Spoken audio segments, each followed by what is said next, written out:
매일 성경 묵상 나눔입니다. 오늘은 4월 20일 화요일입니다. 출애굽기 9장 1절에서 12절의 말씀입니다.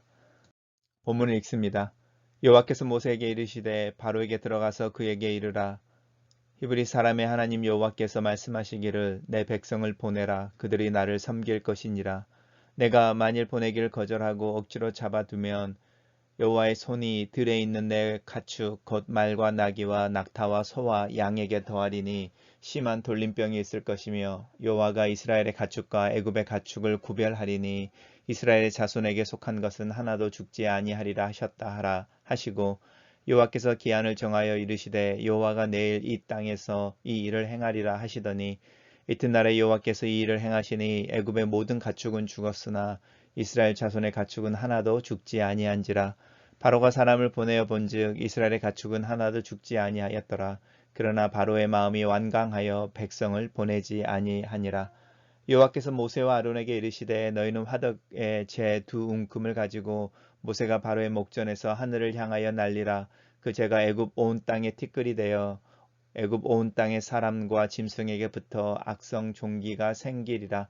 그들이 화덕의 죄를 가지고 바로 앞에 서서 모세가 하늘을 향하여 날리니 사람과 짐승에게 붙어 악성 종기가 생기고 요술사들도 악성 종기로 말미암아 모세 앞에 서지 못하니 악성 종기가 요술사로부터 애굽 모든 사람에게 생겼음이라.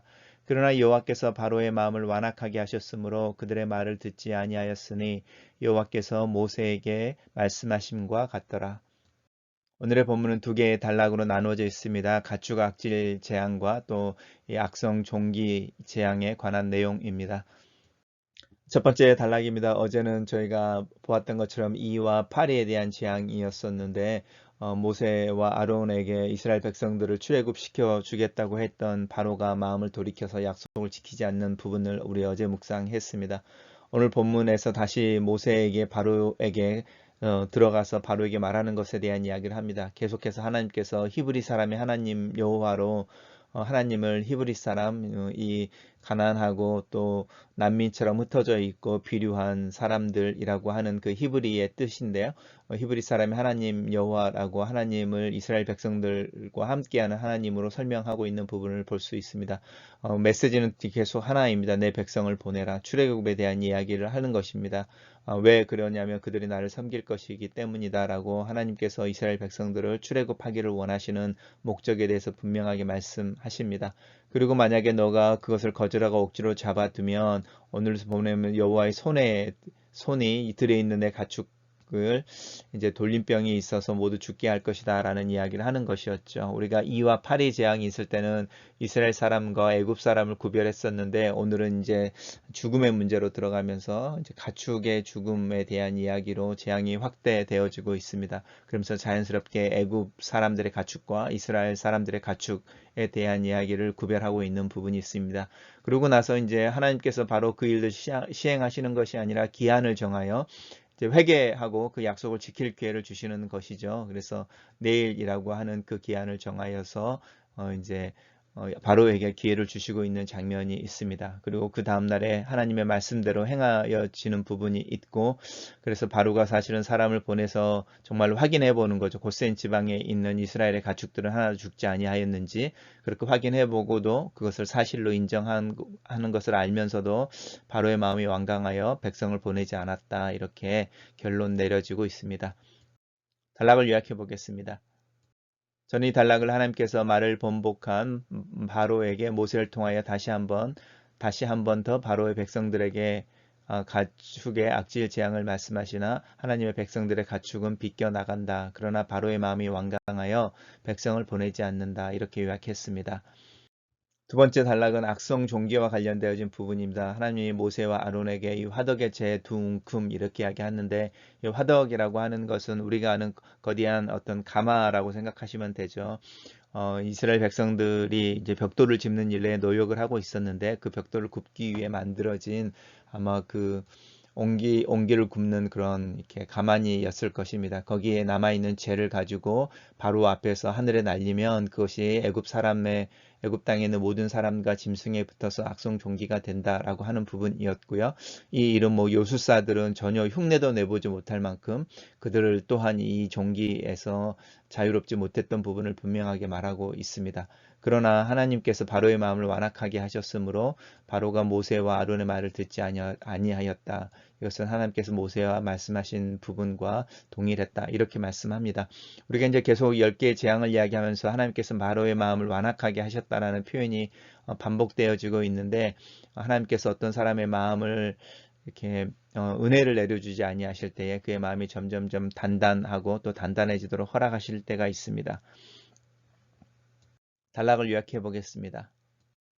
하나님께서 모세와 아론을 통하여 애굽 사람들과 짐승에게 악성 종기가 생기게 하신다. 바로 이 요술사로부터 모든 사람이 악성 종기가 생기나 바로의 마음은 여전히 완악하여 모세와 아론의 말을 듣지 않는다. 이렇게 요약했습니다. 두 번째 묵상 포인트입니다. 화로의 죄를 가지고 애굽 사람들과 짐승들에게 여섯 번째 재앙인 악성 종기가 생기게 한다. 바로 이 요술사들 또한 이 재앙에서 예외가 되지 못한다. 하지만 왜 바로는 그의 마음을 고쳐먹지 않는 것일까?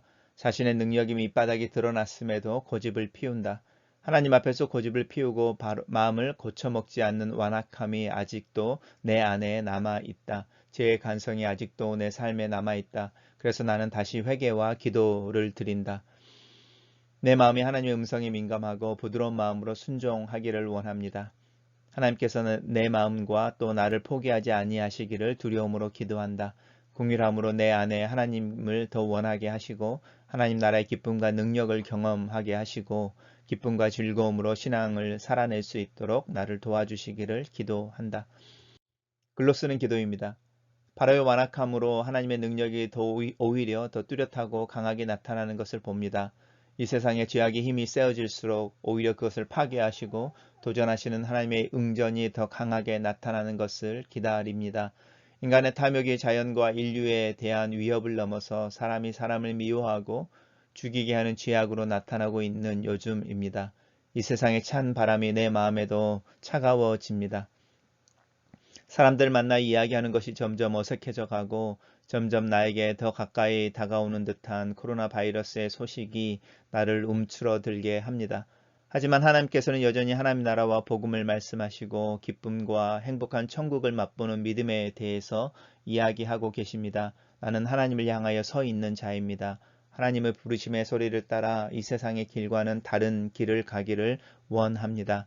내 발걸음이 꾸준하게 하나님 나라의 완전한 도래와 복음의 능력이 드러나는 길을 걷고 있는지, 내가 내 자신을 볼 수 없는 상황에서 하나님의 조언과 지혜를 구합니다. 내 삶을 아시는 하나님께서 내가 지금 잘 걷고 있는지, 잘 살고 있는지 알려주시기를 기도합니다. 내 마음이 완악해지지 않고 하나님의 음성에 민감하고 부드러워져 순종하는 자로 살기를 원합니다. 내 삶에 나타나는 하나님의 능력의 손을 보기를 원합니다. 내가 가진 나의 지팡이를 하나님께 내어드리며 내 삶과 내 가정과 내 교회가 하나님의 지팡이가 되기를 기도합니다. 그렇게 오늘 하루도 믿음으로 하나님을 의지하는 그 은혜를 의지하여 살기를 원합니다. 예수님 이름으로 기도합니다. 아멘.